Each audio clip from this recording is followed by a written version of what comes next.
Hello, everybody. My name's Ed Pavlik. I'm in Lexington, Kentucky. Today, we're going to do a gynec garage on paper that has to do with salpingectomy. And my colleague here is Frank Lawton from London, UK. very good. Well, Frank, this paper appeared in a very respectable place. It's a very interesting paper in some sense. I'm not so sure, though, it really tells a story that it seems to want to tell. Basically, it's evaluating in Canada, Ontario in particular, the salpingectomy procedure, which is removal of the fallopian tubes, on reducing the risk of ovarian cancer. And what it reports up front in bold print is that these findings suggest no association between salpingectomy and the risk of ovarian cancer among women in the general population. And it does this in its conclusions. Again, no association was found between salpingectomy and the risk of ovarian cancer. This is really contrary to what we've been believing and probably still believe in terms of being able to remove a stick lesion, a precursor lesion to ovarian cancer in the fallopian tube, and reduce the risk of ovarian cancer. Now, what's going on here? I believe what's going on here is the numbers game is not sufficient to make the conclusions that are made here. What we see is that when they compared salpingectomy with no surgery, they had 31 cases of salpingectomy with or without hysterectomy, and no surgery had 117 cases of ovarian cancer that occurred. That seems like there's a benefit to me, but of course there's different numbers in these groups. And so we have to go to an endpoint analysis. And when they compared salpingectomy with or without hysterectomy to hysterectomy alone, the numbers are very close, 28 and 33. Now, the numbers were larger, much larger, when they compared tubal ligation to no surgery. And it was in this case that they got a very significant difference and an end result that said tubal ligation did present a benefit in risk reduction for ovarian cancer. So the real thing that's happening here is they didn't have enough numbers to say that salpingectomy was effective. And one has to say, when we pick up this problem, it certainly looks like they had enough numbers, because with comparing to no surgery, they had an 18% reduction, and comparing salpingectomy to hysterectomy, they had a 13%, which sounds pretty good, but those were not significant.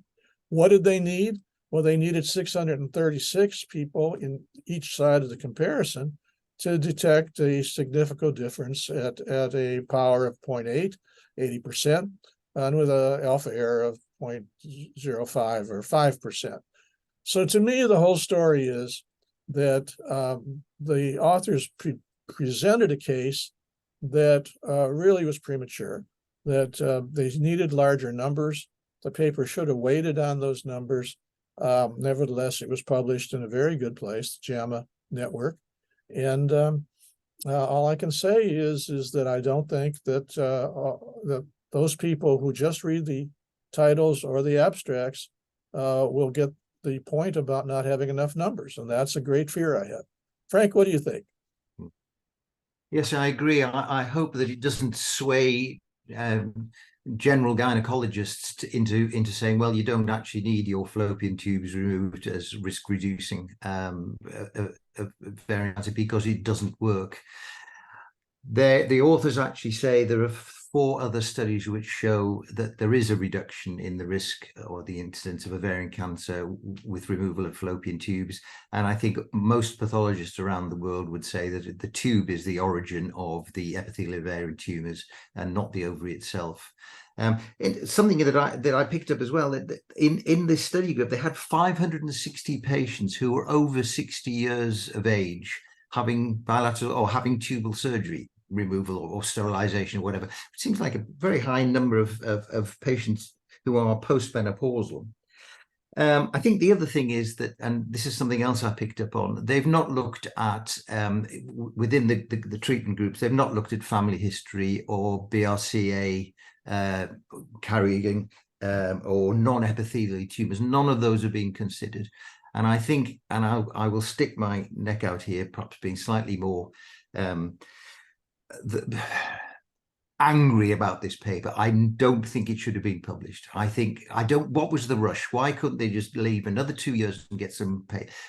I don't understand the politics of this paper at all. And they admit it's underpowered. They admit that the conclusions actually are not supported because there aren't enough data, and yet the paper is still published. And if it's picked up by the lay press, like many of these things are, I think, unfortunately, it might sway public opinion, or indeed the opinion of medical practitioners about the role of the fallopian tube and self-injectomy. And I think it's a thin end of a wedge here. I think this paper is, as you say, it's premature. A couple of years' time, it may be different, and perhaps they can produce some further data.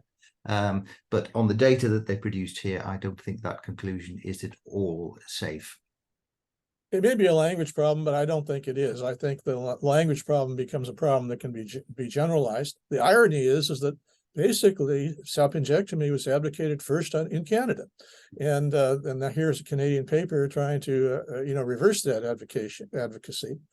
The other thing is that this is probably the ideal case where you collaborate with other countries or with other institutions to get those numbers up. And if in fact they did that, they might have had what they really needed to either make the statement they made or to make a contrary statement. So very good, Frank. We've done it again. We finished up another Gynonc Garage, and I look forward to doing this again with you soon. Yeah, next month. Looking forward to it. Okay, Frank. You